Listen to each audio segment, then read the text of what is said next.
The 9 Years Podcast.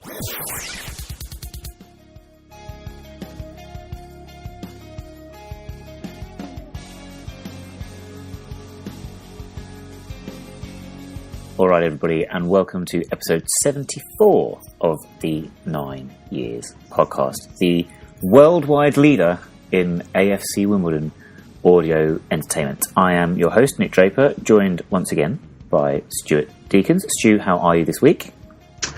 Yeah, had better weeks, Nick. I think we all can probably safely say that. But looking forward to, well, not looking forward, but obviously we're going to reminisce about what happened this week. Yes. Funnily enough, Monday, I believe, you talk about not having a great week, and we obviously know why.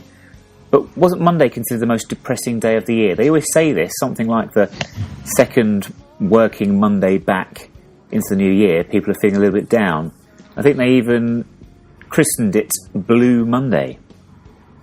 Yeah, they always crave something for a day nowadays, don't they? But I know it was extremely cold, so that probably would add to the depressing side of it. But I think it's typically January, isn't it, where people got paid early before Christmas and then they're literally waiting for their next paycheck, aren't they, to get them through the year. So, yeah, there's always a day named after, isn't it, at the moment? There's always a day for something or other. Every day it seems to be something. Obviously, we have the standard ones. We have the Valentine's Day or the Pancake Day, the Mother's Day, the Father's Day, the Lesbian Lovers Day. Well, okay, there's no Lesbian Lovers Day, although you could argue that every day is Lesbian Lover Day. What would we call Thursdays? As Thursdays is the day that the podcast comes out, usually. Maybe we should christen every Thursday a special event. Podcast Thursday or Yellow and Blue Thursday. Something along those lines. I agree. I'll give it some more thought. Now, you're not particularly happy because of this week, because of the result on Tuesday night. And I think that's going to tie into your top 7 list. But, well, in fact, actually, Stu, do you want to get your top 7 list out of the way first? Because let's start well and then people might just fast forward through mine. No, I'm sure they won't do, mate. I'm sure yours are always entertaining, if a bit random. So I've gone with a theme, as I try and do. So I've gone for the top 7 disappointing results. So what I mean by disappointing is when you were expecting a little bit better and you didn't. So mine are all from AFC Wimbledon time. So first one, in no particular order, would have been when we played Colne at home in the FA Vase third round back in January 2004. We lost 2-1 at home against the first Northern team that I can remember turning up at our place and teaching us some rules or some lessons on kidology, let's say. How can we forget losing to Bromley in the playoff semi-finals in May 2007? One that still gets to me now, losing 3-2 away to Chelmsford in March 2008 after being 2-1 up with 11 minutes to go.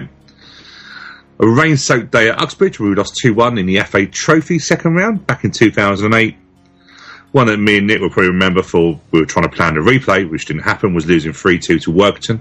And that, when I look back, was actually in the last 16 of the FA Trophy, which means I was even more depressed than what I thought back in 2010.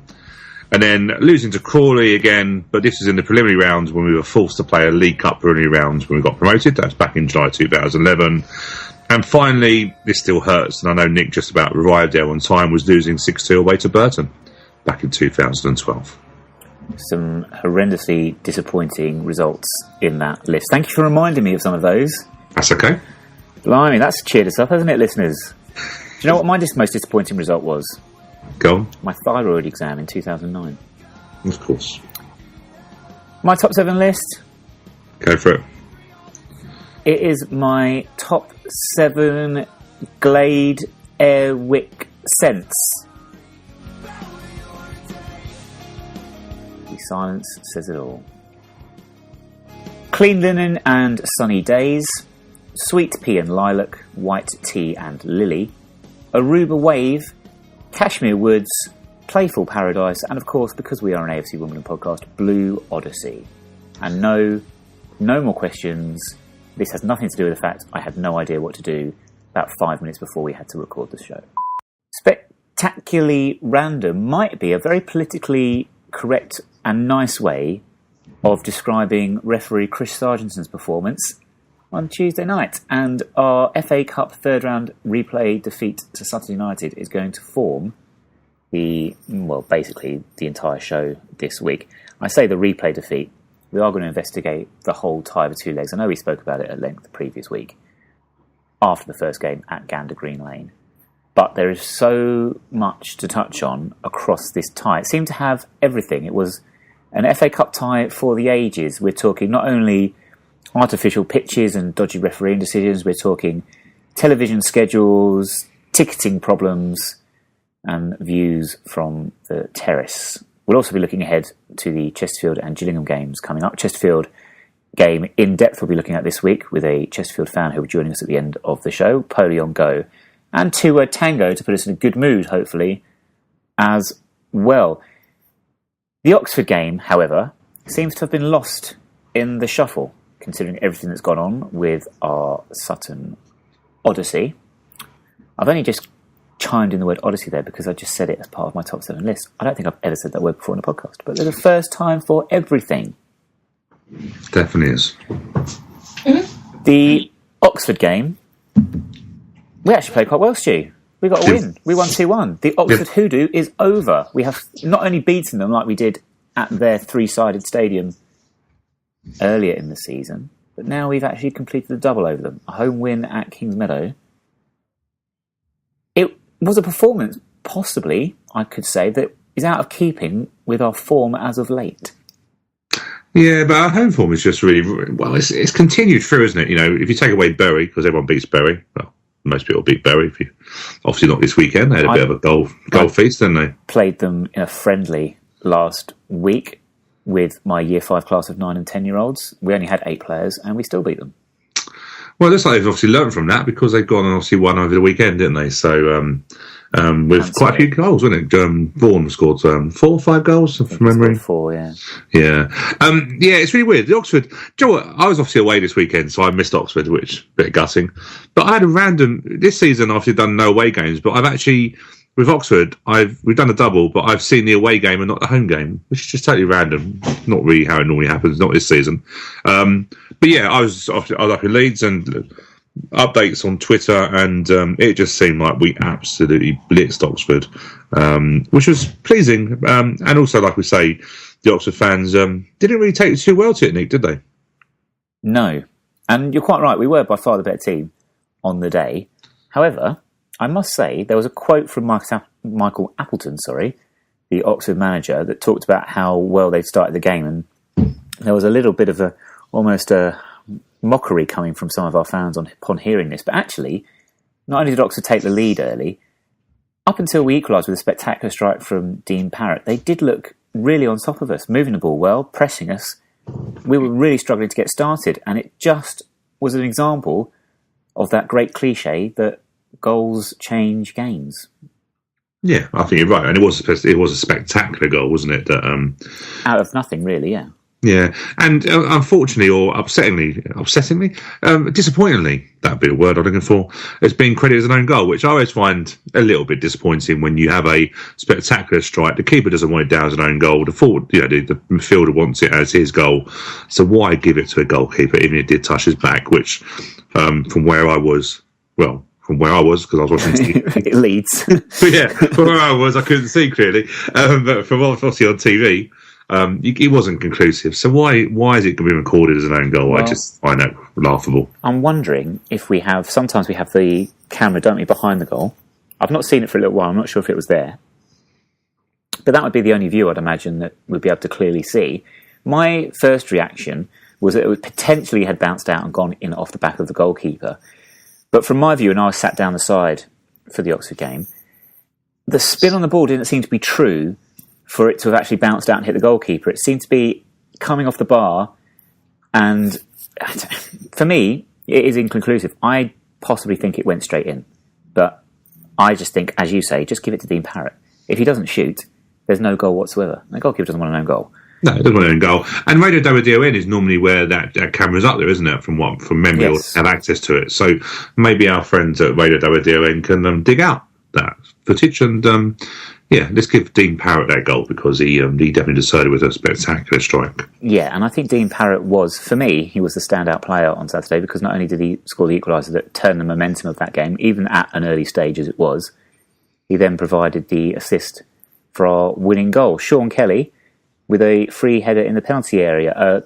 consistent theme this week, but we are very dangerous at the moment from set pieces. You'd expect that with the height in our team, wouldn't you? But actually, after many, many years of our set pieces being ridiculed by our fans, it's one area of the game that I think we've really got right over the last couple of seasons. Yeah, it has. And obviously, George Franklin last year had a lot to do with the set pieces with Jake Reeves, but there's no doubt that the addition to our threat from set pieces is definitely Dean Parrott's delivery, which is just spectacular. That's the word I'm quite using. I'm using that spectacular quite a word at the moment. Don't know why I'm using that so much. But his delivery is so good, and also the movement's good as well. So it looks like Dean Parrott is able to adapt what he does.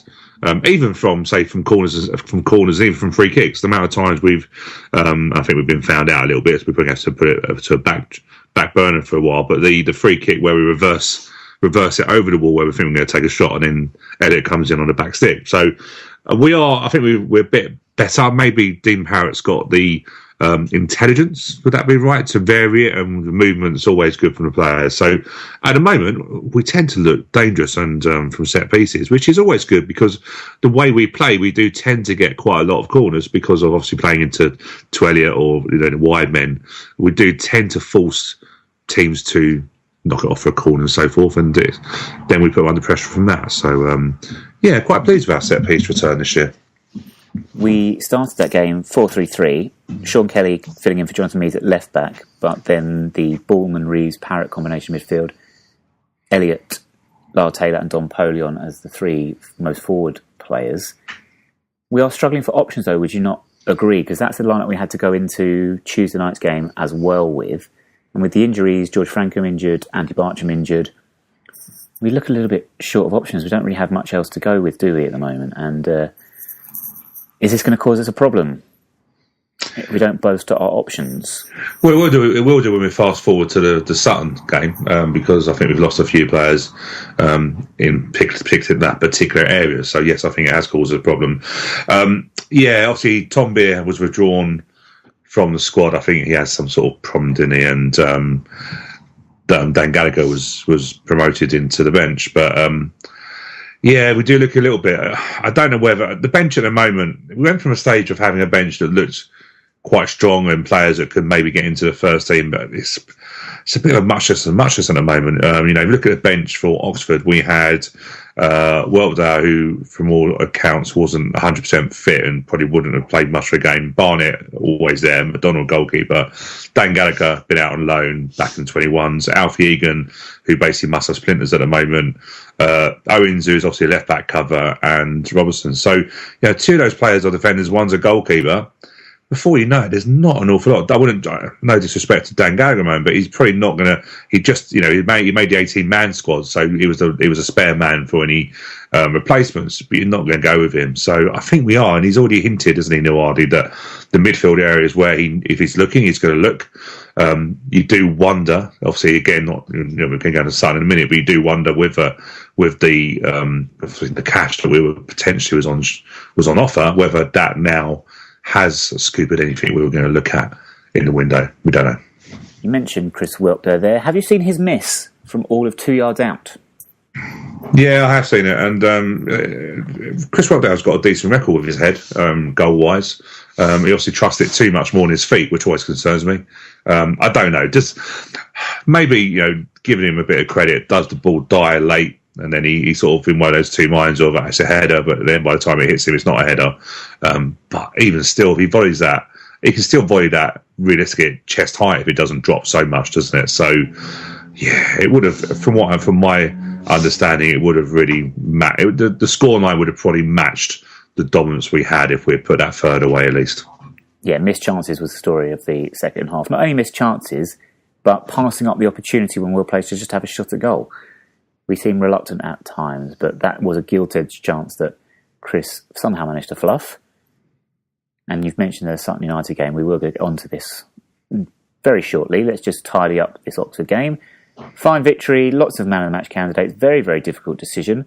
In the end, our 4 candidates that we put forward were Tom Elliott, Barry Fuller, Dean Parrott and Jake Reeves. Dean Parrott was indeed the winner by 1%. Wow. Ahead of Jake Reeves. So over 100 votes, so roughly evens itself out to pretty much 36 votes to 35, but Dean Parrott has won that.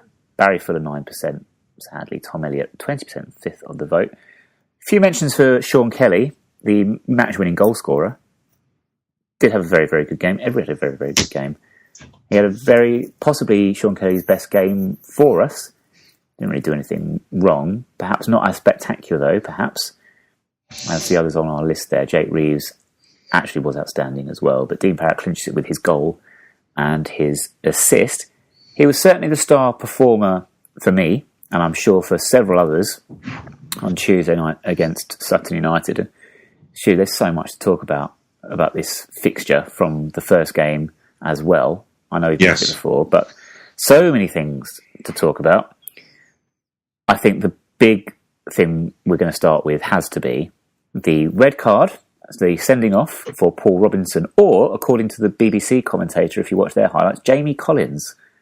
If you watch the highlights back, he says, and Tubbs has been taken out by Jamie Collins, and the Wimbledon centre-half, Jamie Collins, has been dismissed. Cool. Well, this referee got confused. We might have had a field day, mightn't we? Because he got confused about everything else. And leading's wrong there. So maybe the commentators are on the same theme as the referee. Yeah, maybe we're the mad ones. Maybe the commentator and the referee are the ones that are sane and seeing everything as they should do, and we're the ones getting it all wrong. However, Paul Robinson was sent off, straight red card, for denying a clear goal-scoring opportunity. You, obviously, at the time, sat with me. We both agreed, nailed on red card. I am still of the opinion we've got no complaints about it. But you've got a little bit of doubt creeping into your mind, having seen the replay.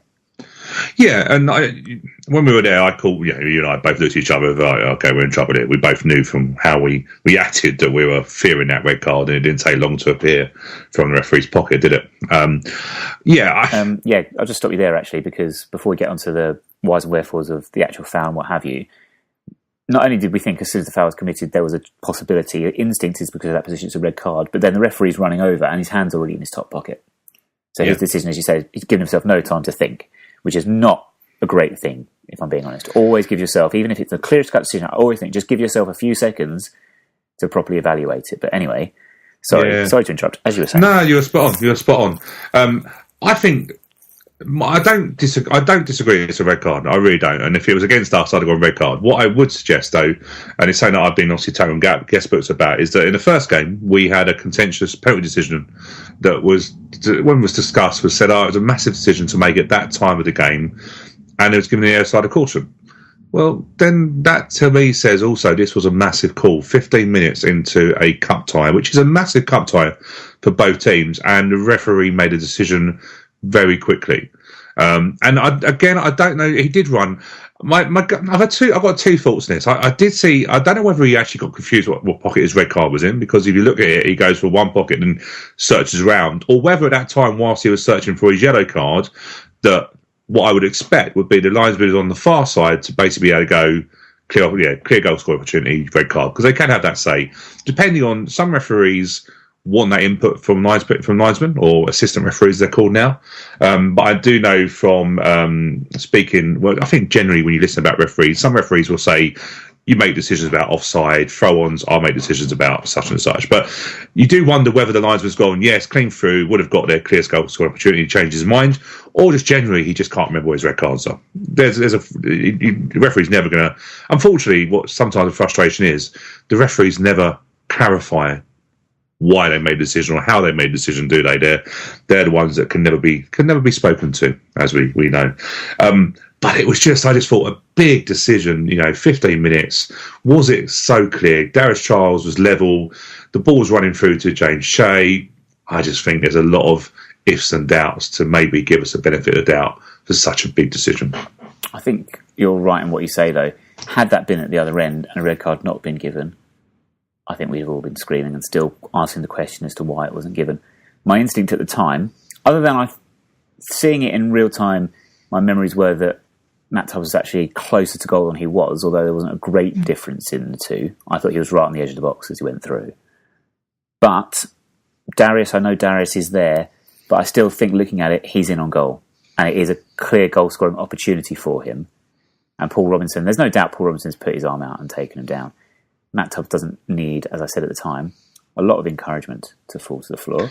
No, and you're right. Sorry, you're right. It was quite far out, but by the time Matt Tubbs had done a dive and rolled and forwards pipe, he was on the edge of the area. That's the claim. Let's be fair. Matt Tubbs went down and played. He's cute. We've had that work for us, so we're not going to cry wolf because he's got stuff for us that maybe we shouldn't have got. We know what Matt Tubbs is like. The disappointment is, and Paul Robinson obviously was on Twitter on Tuesday evening and say about how low he was, and I think he just instinct. I think got the better of him. The instinct was he's through clean. Just take him out, or he's an experienced defender, Paul Robinson. He doesn't make rash decisions, but on this occasion maybe he did.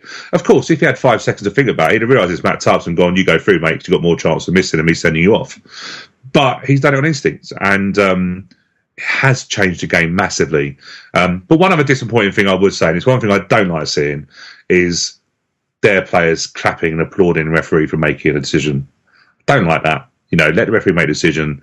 Referees have booked managers recently for applauding sarcastically to decisions. Have they? What? Yeah. Anyone in particular? Well, we know who that is, don't we? But I don't like that. I just don't. I don't think it's got a place for it. Yes, he's got sent off, but do you really need to applaud and make it that big a thing? I don't like it. It's something that I think is a bit unsportsmanly, and it was for a player who then ended up equalising, who was a little bit of he's next Crawley, so he's obviously learned the fine arts of certain things that West Sussex plays, hasn't he? Absolutely. Who'd live in a place like that? Exactly. The referee obviously was at the centre of many, many decisions, and many felt he'd lost control. Neil Lardley touched on it in his post-match interview. Of course, he would do. However, the very next thing following the red card is a substitution. And the decision's made to bring on an extra centre-half. So we've gone back to a back four. So Chris Robertson's come on and Dom Polion was the man sacrificed. And we went to sort of a 4-3-2 formation. It would have been very interesting had we been 0-0 at the time, instead of being 1-0 up, which we were, whether that would have been the same substitution. Do you think it would have been? Or do you think at 0-0, we would have more likely kept the pace of Dom Polion on, maybe trying to catch something on the counter-attack if we're expecting to give up a bit of possession to our visitors? I think Neil Ardley makes that decision 9 times out of 10, if I'm being truthful. That's Neil Ardley's way. He will always go to, even at 0-0, I still think he would take Dom off, because the natural thing is to stay compact, keep you free in midfield, and go that way. I think he makes that decision. I think 9 times out of 10, I'd actually go as far as say he made a decision every time. I don't think he would have changed his mind. Hindsight is always a great thing, because at the time, you and I both nodded. That was the obvious substitution. But for those 15 minutes, Dom Polion had a number 2, basically chasing towards a tempest. Exactly. Forever, didn't he? Do you know what I mean? I think he forgot why he was attacking in the end, because he didn't have any attacking influence. Mm-hmm. And yeah, hindsight's a great thing. I think Neil Ardley makes that decision. I'd go as far as say 10 times out of 10. I think he makes that decision.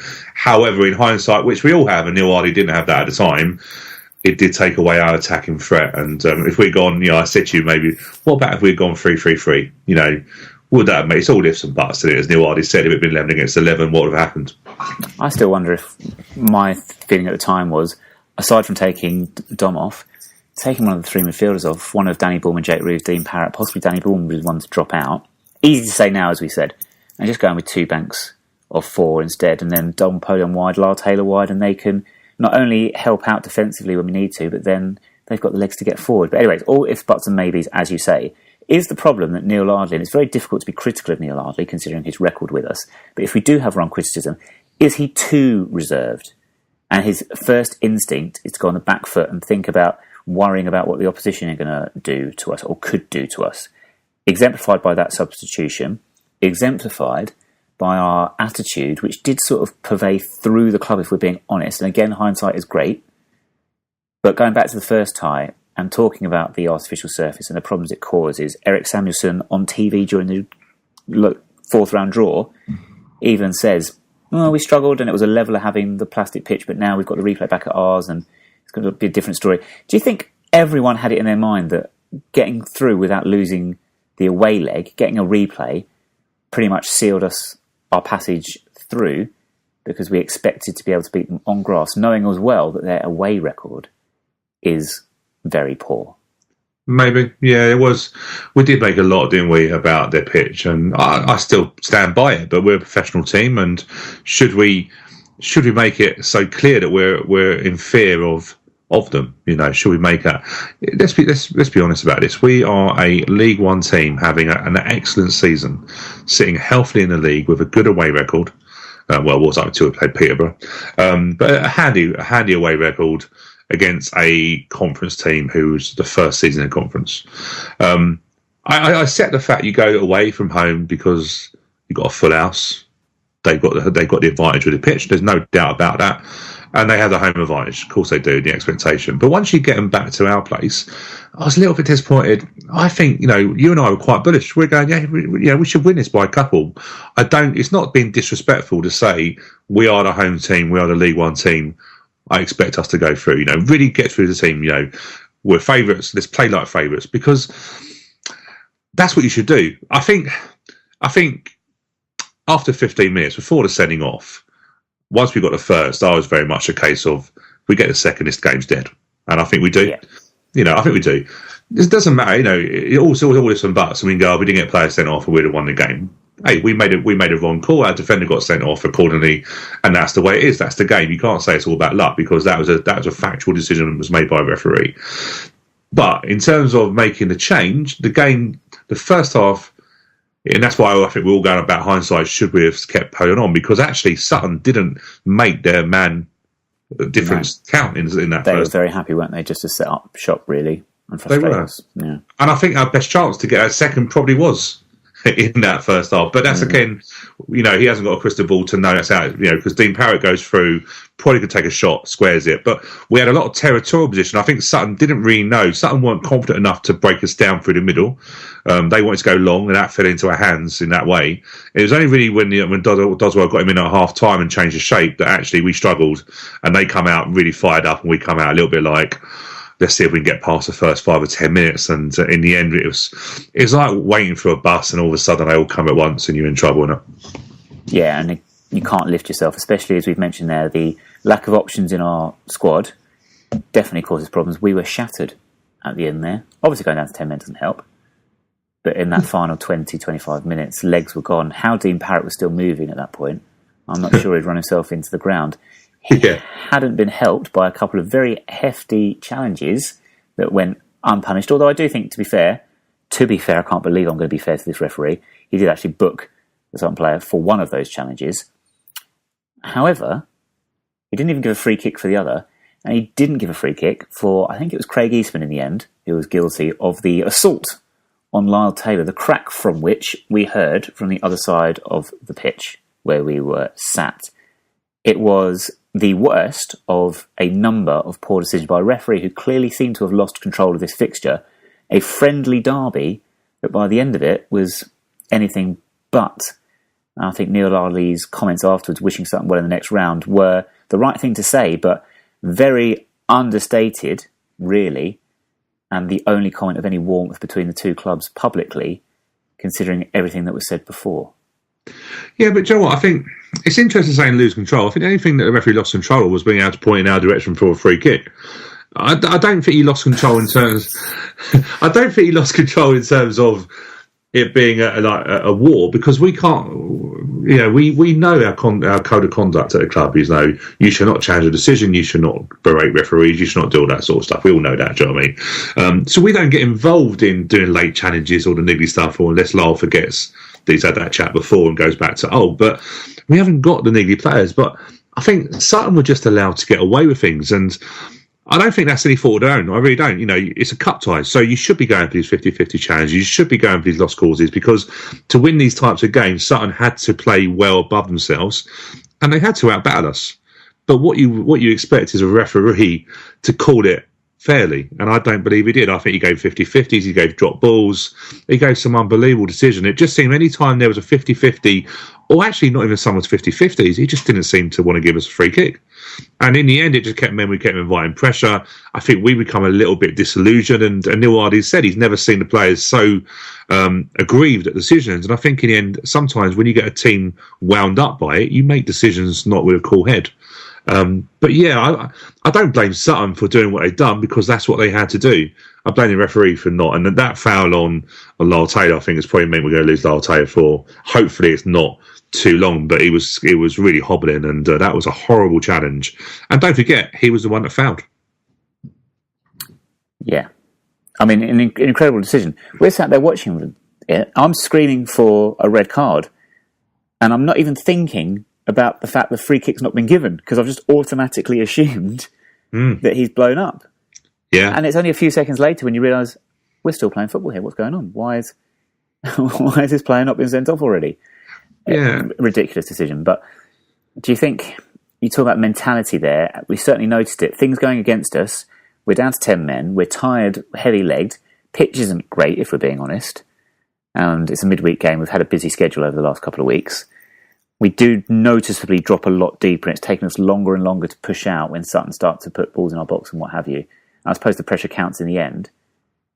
Does James Shea, however, should he do better with the equaliser?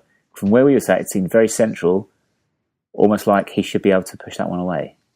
Yeah, I think his feet it seems to be stuck, or just he doesn't move his feet well enough. It's interesting because Doswell was saying that from where he was, it looked a spectacular goal, and it probably does because you're on the other side, so you're not seeing the angle where the ball's gone. But that guy, when it's shot, it doesn't go in. It doesn't go in the sides. You know, the ball shifted and he shoots. Bit frustrating that we let a player like Deacon on the edge of the box shift it and get a shot in because that's all we had. But yeah, when it went in, I don't know, like I say, Shea's had a great season, so hey, you know, we can make mistakes, but I felt we could have done better. But not just Shane, but I felt we could have done better on all of it. But I think by then, you know, Sutton had got a bit of a head of steam going up. They were getting balls into our box. And I think it felt to me like we needed to do something to change it, and we didn't have anything there. Or Neil Hardy felt we didn't have anything to change it. And as soon as a goal goes in, you see a reaction like we did at Curzon Ashton. It was exactly the same effect. You know, you're hanging on, goal goes in, and all of a sudden you feel knackered. You feel like I'm struggling now, and I called it. I couldn't see us making extra time, and we didn't. But it's interesting to say about the decision. What I would say, there was two players on yellow cards, Deacon and the Sutton person. I think is about 85. I think he's even older than blooming Danny Bullman. Downer, yeah, who was subbed, yeah, both on yellow cards. Yeah, Downer done a handball, which was quite clear it was second booking. Deacon he took out Sean Kelly when Sean Kelly was trying to overlap. Liza saw it, didn't give it. In front of us, yeah. It's the second yellow. Didn't even get spoken to. The referee was more interested last night about James Shea time wasting than he was about whether the players were in basically one working order. He seemed to be so intent. You know, I clocked it early in the second half. The first time when they missed a chance when it was easy to score, the referee was straight on James Shea case about time wasting 1 minute into the second half. And it just felt to me like he was just making sure the big boys weren't going to kill the clock off. But that's our prerogative. We're down to 10 men. That's gamesmanship in the game. But yeah, I don't want it to be a total store referee. He didn't lose this game, but he didn't do us any favours. But you say when they equalised, you felt that we were in big trouble. We didn't, and I didn't. I looked at that team and didn't see a goal. I did not see anything we had to offer once Tom Elliott had been substituted and Lar Taylor had been substituted. Don Polion's already been substituted. Nothing in that team said to me, we can get a goal here. We've got back to 1-1. We're going to push on and get a winner. Nothing there, I'm afraid. Substitutions, Tyrone Barnett and Chris Whelpdale. We don't want to be critical. We're not critical. And we're realistic, I think, when it comes to our players. But considering they were our fresh legs that came on, I can't think of anything they offered us whatsoever. And in fact, I have to say, Tyrone Barnett, yes, thank you very much, helped us out at Curzon Ashton. But when we're knocking balls forward, because really that's all we had the legs to do, all we're asking for you to challenge for a few headers. Get your body in positions where you can influence the game. It just seemed like he was, again, ambling, strolling through it. Yeah. Joe, I think it's, if I'm being truthful, I said to you, and some people said we had a difference of opinion on who we put for man of the match, but some called Elliott, and I was like, I don't think Elliott played too well on Tuesday night. I really don't. You know, he scored a goal, yeah, but when we went down to 10 men, I didn't think Tom adapted to the 10 men in terms of when he got the ball, he didn't really know how to lay it off into a 10-man. Basically, the ball, the outball was always going to be your fullbacks. That was always going to be your outball. Hold it up, get us up the pitch, and work our way through there. But he gave the ball away. Didn't really seem to understand that actually playing that role in a 10 was totally different than playing with the obviously the 4-3-3. And I also thought he got out-muscled. And some people said that Sutton were bullying him. Well, that's tough. That's the game, isn't it? Do you know what I mean? Tom needs to put himself about, and I don't think he did. I really don't think he didn't give Sutton any time to really worry about him, and that's not the Tom Elliott that we've seen this season. So I was a little bit disappointed. I think it was tough for, if I'm being totally fair, I think it's tough for Barnett to come on at that time. You know, he come on, 83rd minute, 1-1. Sutton got the ascendancy going forward. We by then had become detached, so whenever he got the ball, he was up against their two centre-halves. Really, dominated him. Their fullbacks pushed on. The substitution, Whelpdale, not being critical of the substitution, but in all seriousness, did anyone see what Whelpdale done when he come on? Do we know where he was playing? I can't work out. He knew where he was meant to be. To be honest. The play. I said to you during the game that the actual game will probably be won for us if we can in the middle areas, because Sutton was so intent on us. We're going to go long that actually the middle areas was where the actual freedom was. That's why Dean Barrett and Jake Reeves got so much space in those areas. So realistically, an Alfred Egan, rather than playing it's like that false 9 position, actually you don't play a forward, you play someone sitting in midfield, and then you spring with the ball, because the ball wasn't really going into Barnett. He couldn't hold it, and unfortunately Barnett has that style that unfortunately we just don't like, because it's that languid, not really too bob. He looks lazy, yeah. And I don't believe he is for 1 minute, but that is his persona. And you can see why people get on his back. But I don't think he is a lazy player, just that he just looks like he's lazy. It's unfortunate.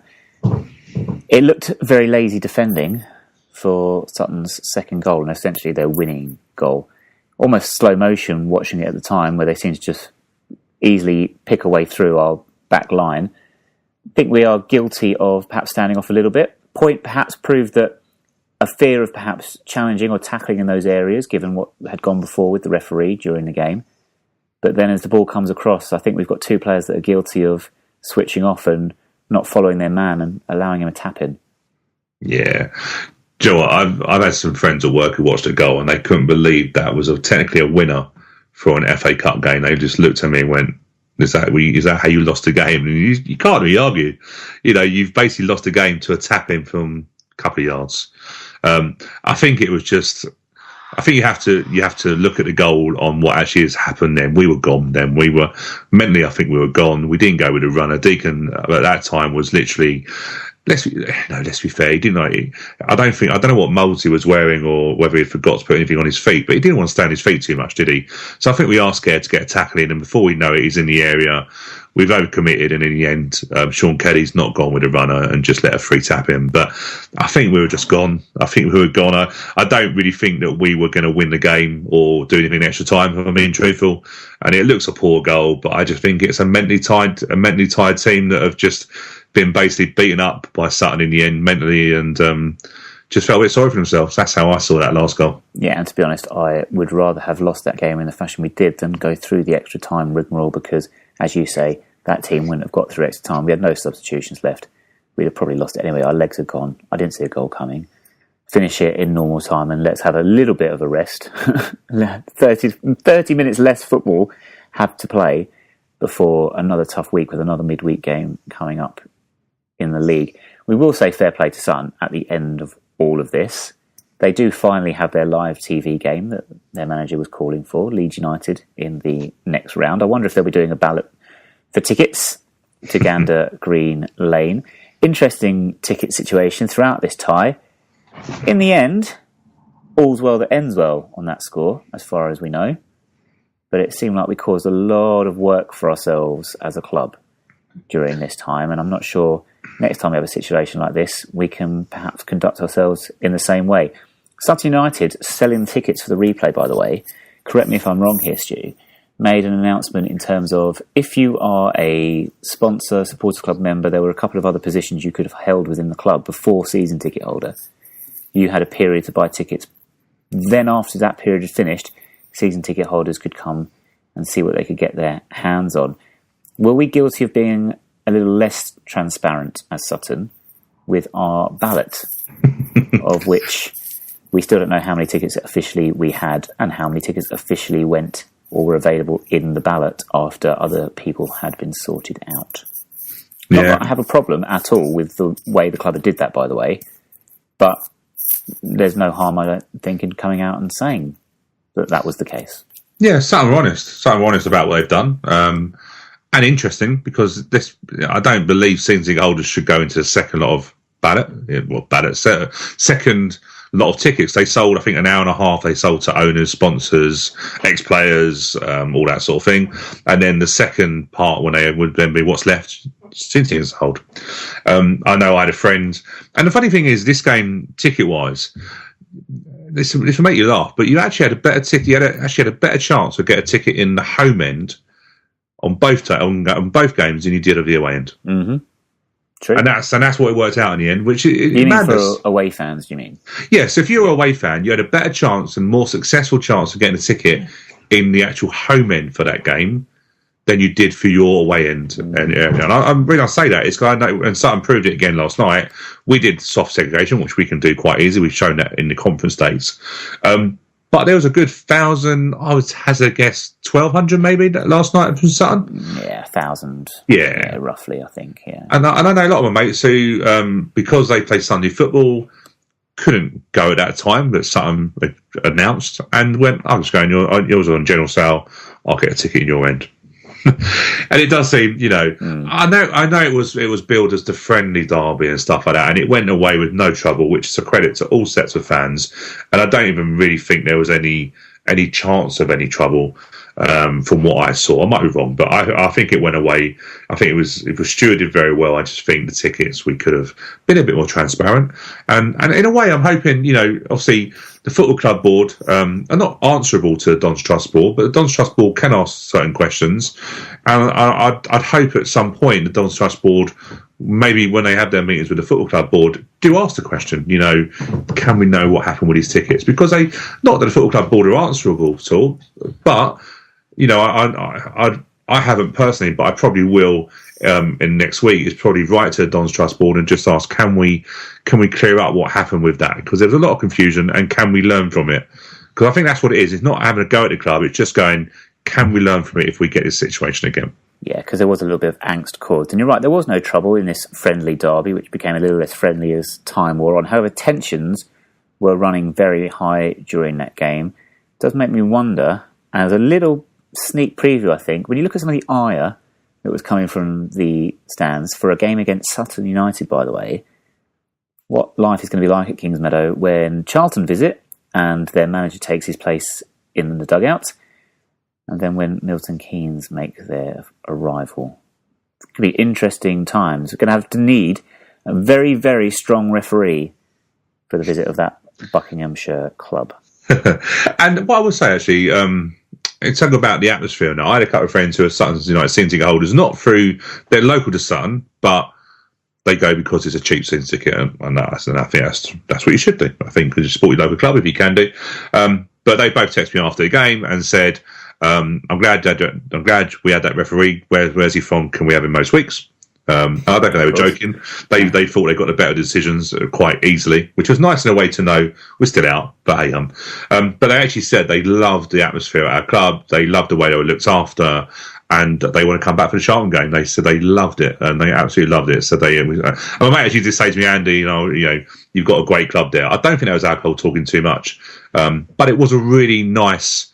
It was actually quite a nice that actually. Do you know what I mean? We made an impression to the fans, if not to the team itself.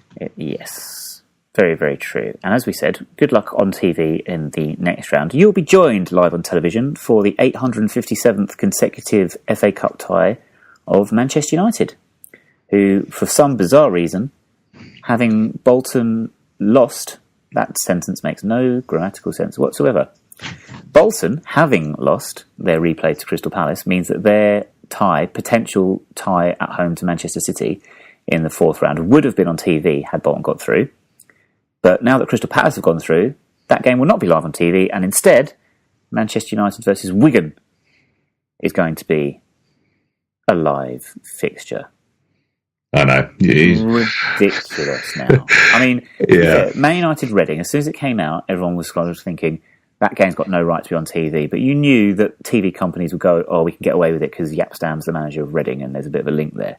I think trying to argue that the current Wigan manager, Warren Joyce, was the former reserve team manager at Manchester United is not a good enough link and no excuse whatsoever for getting this game on television. Crystal Palace versus Manchester City is actually a better pick. All Premier League, but a better pick. Man U Wigan. Man U Wigan. Not even Man U fans care. All you've got to do is look at the Championship table at the moment to see that Wigan are not playing well in the Championship and they are going to go to United and get beat. There's nothing in that fixture. It's not a giant killing. It ain't going to happen. It's not going to happen. There are other fixtures that are more worthy of a live game. And I think what rattles my cage is that Man United will not notice on their balance sheets an extra £144,000. No, they should give it to charity or something. They will not notice it. Wigan are well funded, or they were well funded. I'm not too sure now, obviously, what the situation is there. They can't be doing too bad, considering the crowds they attract. Yeah, exactly. But I just, and maybe this argument will go away when, if the FA, and there's a rumour, isn't there, that there could be a getting away from the TV money of being out of the pot and actually increased money for the rounds, etc. Which, do you know what, that takes away the argument. I can live with that. If they say, last night was a £69,000 win, if you got that. If they said, we're going to put another 30k on everyone winning the third round, so you're guaranteed 100k, hey, that's fair to everyone.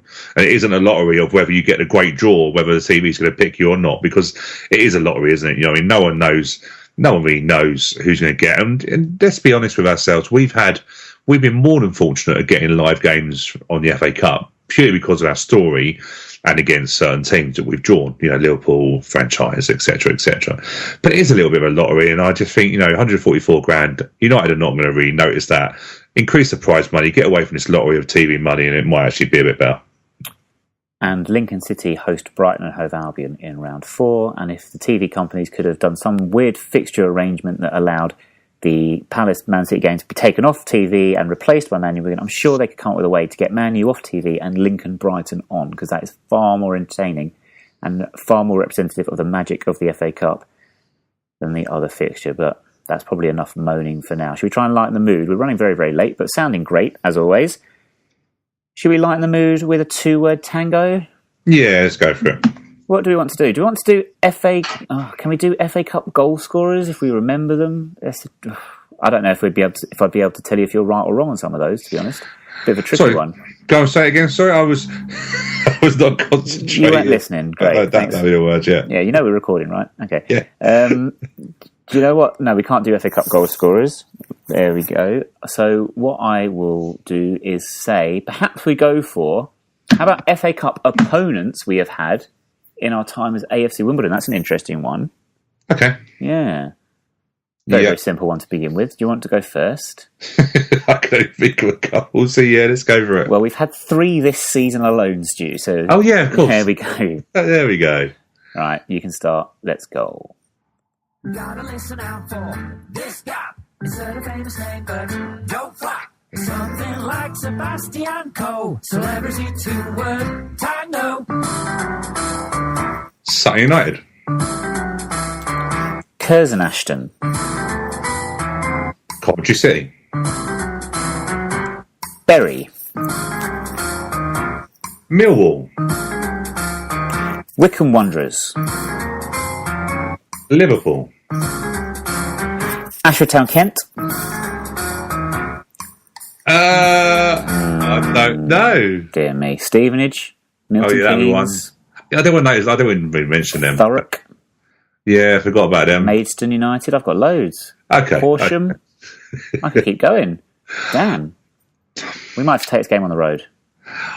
I think we are going to. I think this game should go on the road, and we should also take Polio and go on the road. And I can start laughing at some people who can't get the clues. They all keep going to me. Stu, I got in the first attempt. I'm like, yeah, of course you did. Of course you did. Well, I think people are going to struggle to get it on the first attempt this week. But let's have a go at Polio and go now.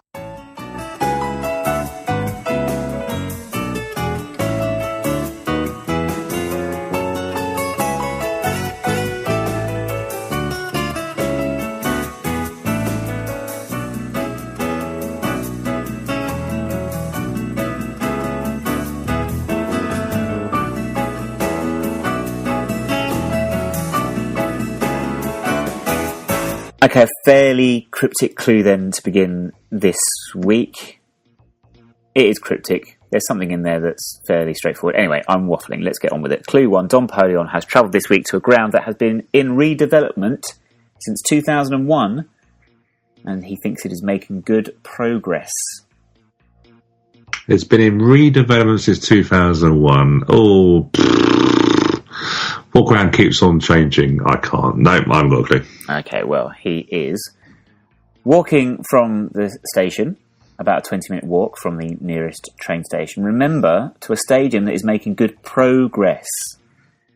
It has taken him this walk through some very famous locations, one of which is Central Park, and the other one is a street only really famous for Wimbledon fans, I'd imagine, Holdsworth Street.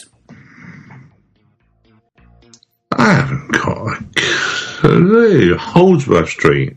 Yeah, you wouldn't. Let's just say Central Park. Park. Very surprised if anyone got it from Holdsworth Street. I just threw it in there because of the Dean Holdsworth reference. Central Park, they might get it. Nope, I haven't got a clue.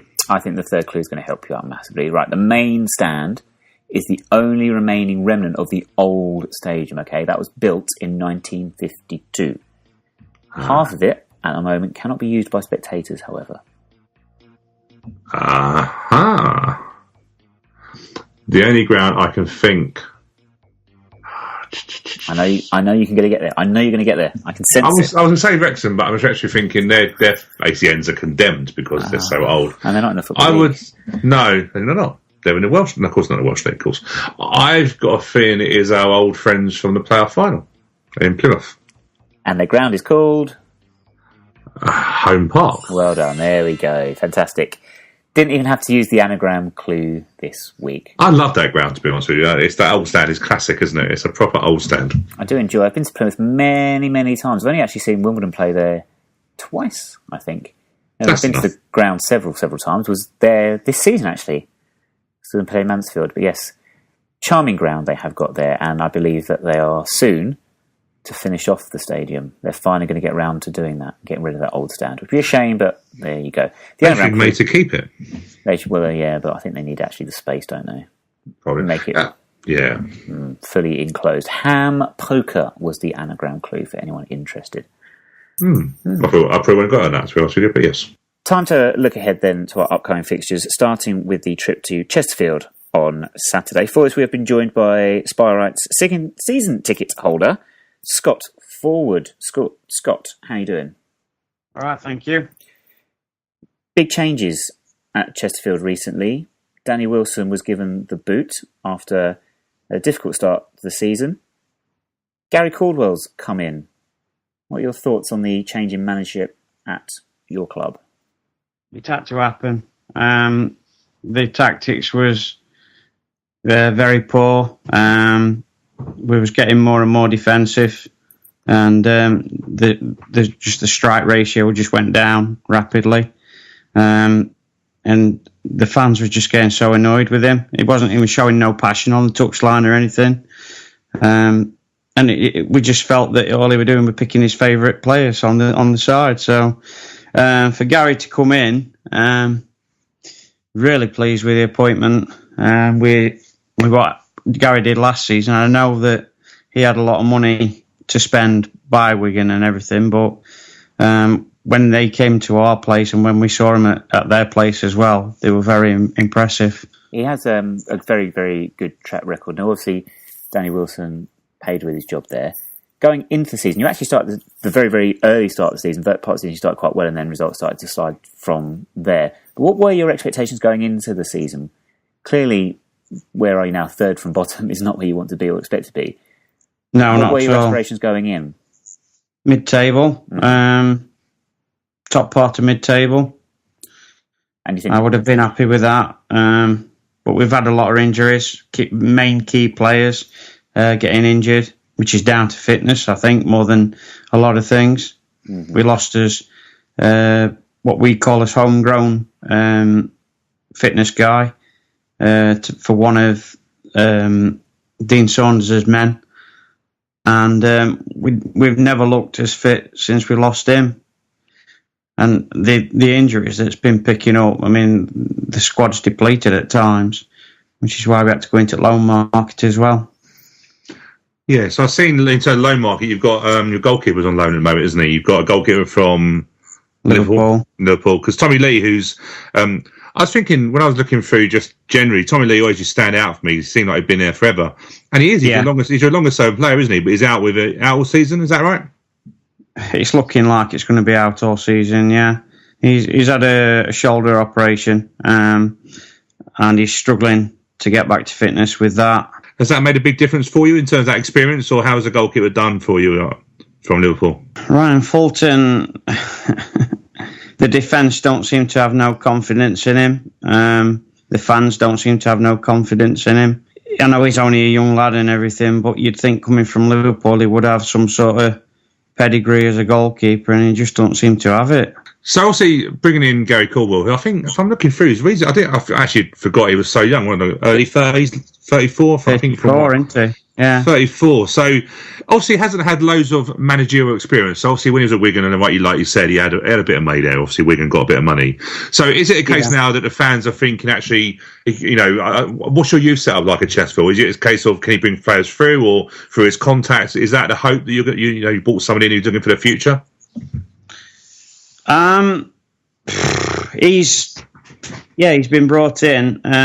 We are going to use the youth system because we haven't got a lot of funds available to us. We're just about standing on his feet, if truth be known. It has been quite shaky this season. To say that we're in his centenary year as well, it's been quite embarrassing on that score. Because obviously, is a money situation? Because obviously, Nick and I went. I'm trying to think now. A couple of seasons ago, when we lost 2-0 at your place, and I remember we went to one of the pubs that was local to there, and there's been a bit of money spent on the ground. Obviously, a new ground and a new area. Is that where the money's been spent on that, or has it been lost elsewhere? That's a good question. It's a question that a lot of the fans are still asking. Where's the money going from player sales and other things? I haven't got an answer to that one, I'm afraid. Yeah, so that's what you want to maybe, because there's also been a lot of frustration this year, hasn't there, at Chesterfield? Definitely, from my sense of looking at guest books and forums, there's been a lot of frustration. There's been £4.5 million on player transfers, and we just don't know where it's gone. There was a lot of angst, I know, at the start of the season, whether there was a few decisions that the owners of the club were making, a couple of, shall we say, PR own goals, perhaps, from the club at the very start of the season. Yeah, there's been quite a few of them this season. It has been an embarrassing season, on and off the pitch. Hopefully, we're turning that corner now, and we can start climbing back up that table. Definitely. I mean, we're looking through your squad as well. We'd be remiss if we didn't ask after the form of Ched Evans and how he's going on. Yeah, well, Ched did really well up to the point of his court appearance, and then he got an injury coinciding with the court appearance, and he's not been the same player since he's come back. He seems to drift out wide instead of staying central as well, which is frustrating us. But some of the supporters are saying, well, he hasn't got the support where he needs, and they're probably right. But I think if he stayed more in the central zone instead of drifting out wide, he would score more goals. How have the fans been reacting to him then? Obviously, fully behind him, 100% fully behind him. Even during his league spell? Yeah. Okay. So in terms of teams that obviously you've seen, what we're looking at January, so you've seen probably a good half of the teams now coming to your place. If I was going to say to you a league table made up of the teams that have come to your place and you've been impressive, who would you say your top 3 teams that have been to your place already? I also know you go to some away games, is that correct? Yes, I do. Yeah, so what would you say if we look at all the games, actually looking at that, what would you say your top 3 teams, take away league table it is at the moment, what would be your top 3 teams that you've seen this season? The top 3 teams that's impressed me so far is Sheffield United, Rochdale. That's a good question. Of course, if you come to our place, of course, you probably would have said us, I'm sure. I love your setup down there, I really do. It's such a tiny quiet ground. It's lovely. Yeah. No, I won't say Wimbledon, chap. Sorry. I was only putting a word in your mouth. I would have got maybe. No. I mean, we've had Bolton, Bradford, and teams like that we've been impressed with, and the teams that are right up there. Scunthorpe for us. I didn't go to the Bradford away fixture. Scunthorpe. Yeah, I'd say Scunthorpe. Yeah, so you probably would say at the moment league table's not really lying too much then in terms of if you think about. No, not at all. No. Now looking ahead to Saturday, I'm not sure how aware you are, Scott, of this, but our away record as of late is not the best. I don't think we've scored an away league goal since October when we won 1-0 at Peterborough. Yeah. So, two ways of looking at this. One, we're coming to your ground on Saturday, a team low on confidence, big FA Cup defeat, struggling away from home. Or, flip side, I like to look at it, law of averages suggests we're due a goal at least. What are your thoughts, what are your predictions ahead of... We played last Saturday. I was very, very confident about this coming fixture. It was totally different tactics. There was no hoofball. It was played to feet. It was fast. So I was, like I say, I was confident then. And apparently Richie's going to be number 2. So he's the assistant to Gary till the end of the season. So I would imagine it's either going to be a very, very similar style and setup as what it were last Saturday, or it's going to be better. Well, your home record was actually not too bad. I'm looking in the league. You had a big defeat, but no, it's not. I mean, there's a few 1-0 wins, and there's a few where we've scored 3 goals in the game, but probably conceded 2 as well. It depends how your team sets up. If your team sets up and comes attacking to us, it's going to be a different game. If you come and you sit back and you invite us on, then that's probably where we're going to get the victory. Well, thank you very much, Scott. Okay. Enjoy the game. That's what we do. Like I say, home games we're there all the time. Next year would be away games. I think the last time we come to your place was about 2-0. And there was a pub, if I remember properly, just where the Tesco was. There was a pub, a really nice pub we went to. The Donkey Derby. That sounds that's right. The one, yeah. That's the one that I go in every home game. Cool. Yeah. Nice pub, and we actually, not just saying it because you're on, we found the Sheffield fans really quite good laugh, actually. Yeah, quite, welcoming. Yeah, welcoming. So, if you're down our place next season, I'm sure we'll both be in the same division. Definitely come and we'll say hello. Will you still be at the Cherry Records Stadium, or will you have moved by then? We'll still be at Kings Meadow, yeah. We'll still be at Kings Meadow by that point next season. But 2 or 3 seasons, 2 or 3 years, hopefully we'll be out of there. But for the time being, right, a little bit longer. Well, we'll be going in that cafe then before game, and then it's expanded now. Stand as well. Everybody knows that cafe. And just to give you a head, I was in there on Tuesday night, and they've actually now got a beer pump now. They actually sell Foster's in there as well. Wow. I know they don't miss a trick on how to make some extra money. Then, not I tell you. No, not at all. No, it was fantastic. They really made us welcome. Brilliant. Yeah, they've done very well. So thank you very much for joining us. Okay, no problem. Thank you. Right, that brings us to the end of this week's show. Stu, Chesterfield away, as we've just been speaking about, on Saturday, and then Gillingham away the following Tuesday night. Lots and lots of travelling. I imagine we'll see appearances from both our yellow and our green kits. Yeah, we should do. And 2 interesting games, actually. Like I say, Chesterfield's a difficult game. Gillingham under new managers, again, will be difficult. But, be interesting to see how we bounce back. Let's hope we continue and we start scoring some goals away from home. You would hope so, but as we have mentioned, injury problems building up. Difficult week, fully packed fixture list. We could actually do with a bit of a rest after that, couldn't we? A couple of weeks off, thanks to our FA Cup exit. Probably going to come in handy for members of our squad that are struggling. But updates from both games will be available on our Twitter page at 9YRS Podcast. Check out our Facebook page as well, facebook.com/9YRS Podcast, and our website 9YRSpodcast.org. Please, if you haven't voted yet in our Goal of the Month competition organised by Mark Hendricks at Cutting It Fine Films, please do so. That is on our Facebook page as well. Thank you very much, of course, as well to these fine gentlemen for producing our introduction and our outro, our outroduction, our exit song, our finishing song, whatever you want to call it. Thank you very much. That's their track. Sorry, check them out. These F Gentlemen on Twitter and Facebook as well. All that is left to say, Stu, is thank you very much for joining me this week. Thank you, mate. Thank you very much to everybody listening, be it on iTunes, YouTube, or 9yrispodcast.org. Please give us your 5-star rating and review on iTunes if you have not done so already. Unfortunately, this is the part of the show where I'd normally say join us next week. We'll be joined by someone famous who's got themselves into a bit of a predicament, but I can't really think of anyone this week, Stu. No, they've all been quite well behaved themselves, haven't they?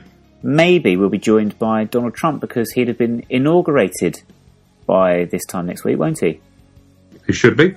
His big inauguration ceremony is on Friday, I believe. So have fun watching that. Enjoy. Don't worry, the world's not about to end. We'll still be here next week.